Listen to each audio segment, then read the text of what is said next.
ETF index mutual funds నేర్చుకుని stock మార్కెట్లో రాణించాలనుకుంటున్నారా? వెంటనే ఈ నెంబర్కి కాల్ చేయండి. నేను రమారావి. చాలామంది అడుగుతుంటారంటే ఇది ధర్మ సందేహాల్లో అడుగుతారు, దేవాలయానికి వెళ్ళేటప్పుడు ఎలా వెళ్ళాలి అని. కొబ్బరికాయలు తీసుకెళ్ళాలా, పువ్వులు తీసుకెళ్ళాలా, విష్ణువాలయం అయితే తులసిమాలు తీసుకెళ్ళాలి, శివాలయం అయితే మారేడు దళాలు తీసుకెళ్ళాలి, అంతేనా ఇంకేమైనా తీసుకెళ్ళాలా అని. అంటే దేవాలయానికి వెళ్ళేటప్పుడు ఎలా వెళ్ళాలి అనేది అదేమంత పెద్ద ప్రశ్న కాదుగా. కొంతమందికి తోస్తుంది, కొంతమందికి పెద్ద ప్రశ్నేనండి. మనం గుళ్ళోకి వెళ్తామా, చాలామందిని చూస్తుంటాను, నేను అబ్జర్వ్ చేస్తుంటాను ఏమిటి ఎవరెవరు ఎలా ఉన్నారని. జుట్లు విరబోసుకుని వస్తారండి గుళ్ళోకి. జుట్టు విరబోసుకుని వచ్చాక వేసుకోవచ్చు మన ఇష్టం, పైన ఒక క్లిప్ పెట్టుకుంటాం, లేకపోతే క్లిప్ లేకుండా కూడా ఏదో కొంచెం జుట్టు ఇలా తోస్తుంటాం. జుట్టుని ఇటు నుంచి ఇటు, ఈ జుట్టుని తోసిన తర్వాత ఆ చేతితోటే మనం తీర్థం తీసుకుంటాం, దాంతోటే ప్రసాదం తీసుకుంటాం, దాంతోటే అయ్యవారికి డబ్బులు వేస్తాం. ఇది చేయకూడదండి, అది మంచి పద్ధతి కాదు.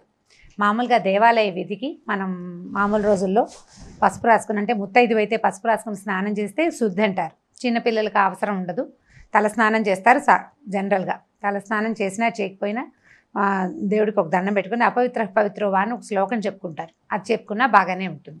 ఈ దేవాలయానికి వెళ్ళేటప్పుడు చెప్పులు వేసుకుని వెళ్తాం కదా, వాకిట్లో తప్పకుండా కాళ్ళు కడుక్కోవటం, తర్వాత ఒక 3 ప్రదక్షిణాలు చేయటం. ప్రదక్షిణాలు చేసిన తర్వాత మనం ఎక్కడ ప్రదక్షిణాన్ని స్టార్ట్ చేసామో అక్కడ దాకా వచ్చి, అంటే కుడివైపు నుంచే దేవాలయంలోకి ప్రవేశించాలి. ధ్వజస్తంభం పక్క నుంచి వెళ్ళాలన్నమాట, కుడివైపు నుంచి వెళ్ళాలి. ఈ లోపలికి వెళ్ళిన తర్వాత మనకి స్వామివారికి ఎదురుకుండా, అంటే చిన్న దేవాలయాలు జనరల్గా మన ఇంటి పక్కన చుట్టుపక్కల ఉండే దేవాలయాల సంగతే చెప్తున్నాను నేను. ఎదురుగుండా క్షేత్రపాలకుడైన స్వామి ఎవరైనా, విష్ణువాలయం అయితే సాధారణంగా గరుత్మంతుడు కానీ, కొన్ని చోట్ల ఆంజనేయ స్వామి కానీ కనిపిస్తారు. వీళ్ళకి మొదట ఒక నమస్కారం చేయాలంటారు. కొన్ని దేవాలయాల్లో ఈ స్వామి కింద, అంటే ఎక్కడైతే క్షేత్రపాలక స్వామి గుడి ఉందో ఆయనకి పైన ఒక అద్దం పెడుతుంటారు.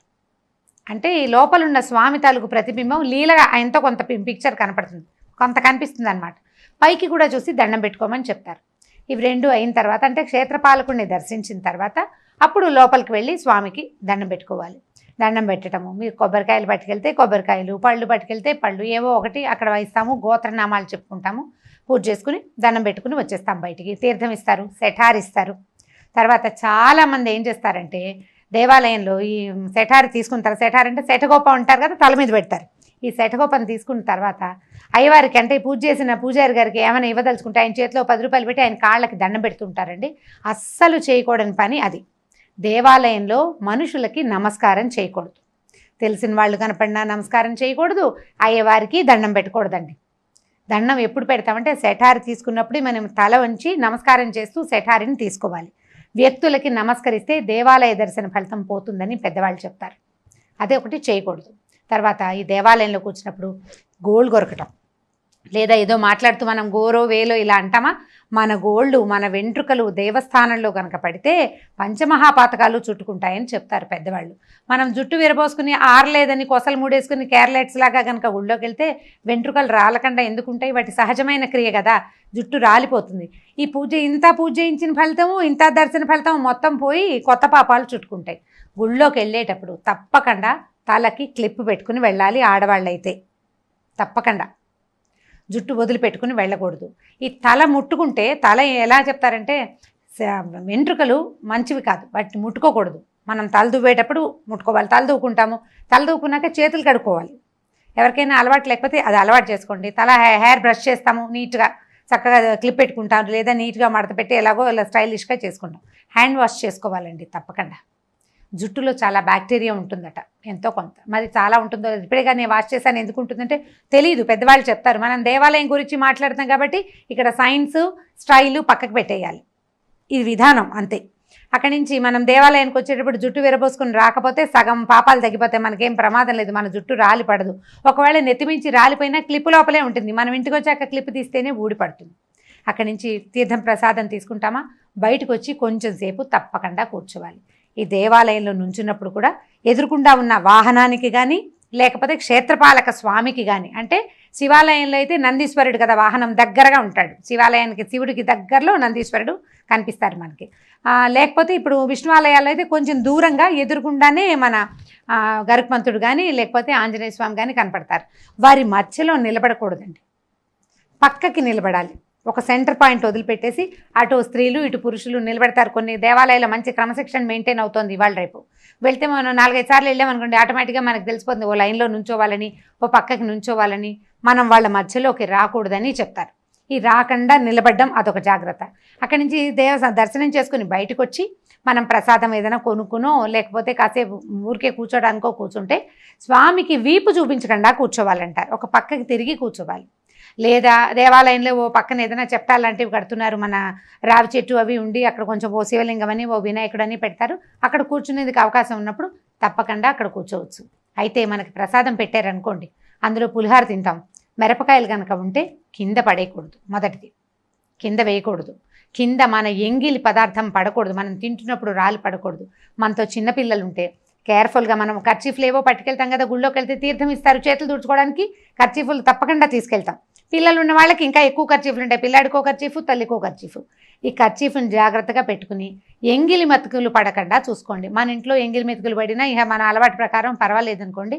దేవాలయంలో మన నోటి నుంచి రాలిన మెతుకులు పడితే అది కూడా పాతకం, మంచిది కాదని చెప్తారు.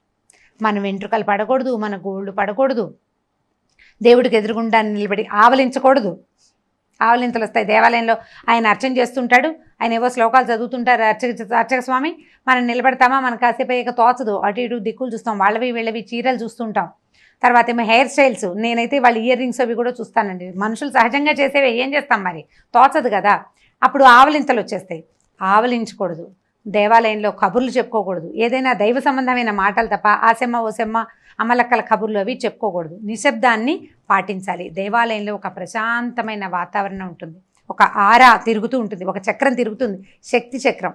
మనం అందులోకి ప్రవేశించినప్పుడు దాని అనుగుణంగానే మన భావాలు, మన ప్రవర్తన ఉంటే దాని తాలూకు ఆ లైన్లోకి మనం వెళ్ళిపోయామంటే అది మనతో పాటు కొంతసేపు బయటకు వచ్చాక కూడా ఉంటుంది. మనం దాన్ని మాట్లాడినా, ఏదైనా పక్కపక్క నవ్వటము, గబగబా నడవటము లాంటివి, పరిగెత్తడము, ఒకరినొకరు కేకలేసుకుని పిలవడము చేస్తే ఈ ఆరా మామూలుగా చూడండి ఒక రౌండ్గా తిరుగుతున్నది, మధ్యలో సౌండ్స్ వచ్చేసరికల్లా డిస్టర్బ్ అయిపోతుంది.